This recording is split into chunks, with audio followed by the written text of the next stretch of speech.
Okay. So today I'm going to show you how to troubleshoot your simple circuit board and make sure that you have the correct voltages moving throughout your simple circuit. And this will help you when you troubleshoot the larger board.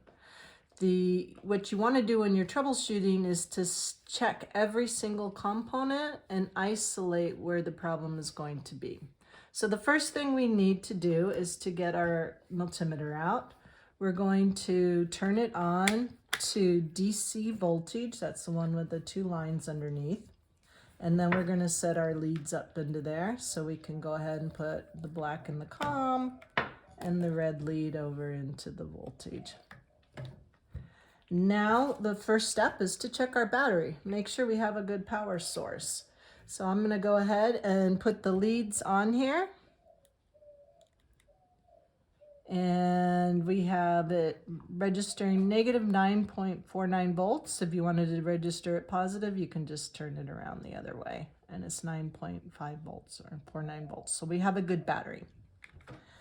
Now we're going to plug in our simple circuit to the battery. And let's put it on here. Plug it in. And we've got our green light that's telling us that we have power in, but let's go ahead and just check out all of our connections. So the first connection we want to check is this connection into the voltage. This is where our wires are coming in. Make sure we have a good solder joint there. So I'll take these, put the black to black, red to red, get a good connection. And you can see on the multimeter, yes, we have 9.41 volts going in. So we have a good connection there. We can check and see if the LED is getting the power. We have a resistor in here, so that's going to drop the voltage to our LED, and so we don't blow our LED. So I'm going to turn this over to measure that. And I'm going to go right to these little things. Make sure you don't short circuit by touching these together. Let's see if I can get that on there tight. And we have about 2.1 volts, almost 2.1 volts. So yes, we do have voltage going through there. Next, we want to check our switch. You know, one of the first things we have is this LED in here that'll tell us if we have one direction it's red, one direction it's green, it's bidirectional. So that's an indicator that's telling me outside the multimeter that it's working. But I want to make sure there may be a problem with this LED on some of your circuits, and we want to isolate whether it's a problem with the LED itself, whether it's a problem with these connections on your solder, or if you're having a problem later on, you can check it out over here. So let's start with this. Since it's hard to do this with one person, I'm going to use some alligator clips. And remember, a bidirectional switch, when I switch it in this direction, it's going to activate these two prongs. When I switch it in the back direction, it'll activate these two terminals, I should say. So let's try with the forward direction. I'm pulling out some alligator clips. Let me clip them first onto the ends of my leads from my multimeter. So I have good connection here on my black one. And then I'll do a connection off my red one, bring it over here so you can see. A little tangled here, I'll untangle it.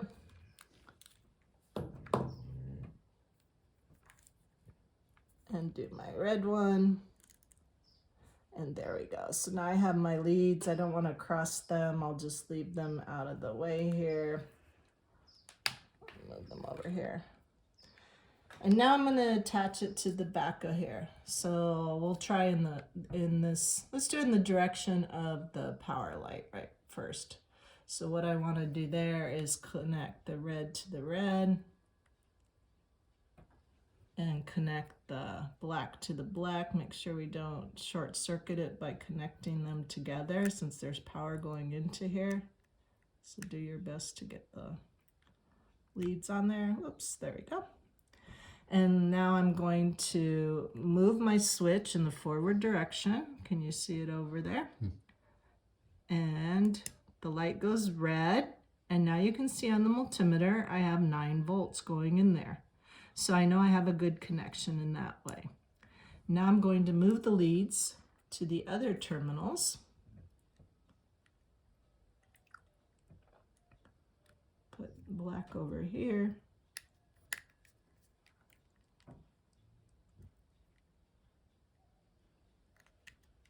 Taking a minute to do that. Sorry about the time, but we got it. Black there. Red over here. Try not to connect them. And now I'm going to switch it in the other direction. Let's see here. In the back direction there, I've got a green light. Oops, my connections are going a little bad. And I have my voltage that's settling in around about 8.5 volts. So it's working. It might just be my leads are a little bit off here, not a really strong connection. So at this point, I know that my switch and my solder connections in here are good. It's taking the voltage from the battery through the circuit, and these connections and the switch is working well. And my light also verified that. The last thing you can check, or if you wanted to start out with that at the very beginning, you could have checked it, is whether you've got the right power coming out to your motor now. So these are the wires that we're going to connect to our motor. Let's go ahead and just do it again with our multimeter. So I've got black to the black here, red to the red.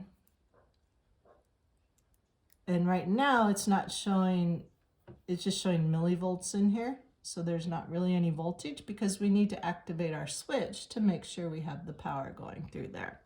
So when I activate my switch in one direction, it's reading positive 9 volts. When I activate it in the other direction, it's a negative 9 volts. So we know we have a good circuit here, we have a good switch, we have a good power source. And that's how you go about troubleshooting, is just step it through the whole circuit and you can measure the voltage at different points.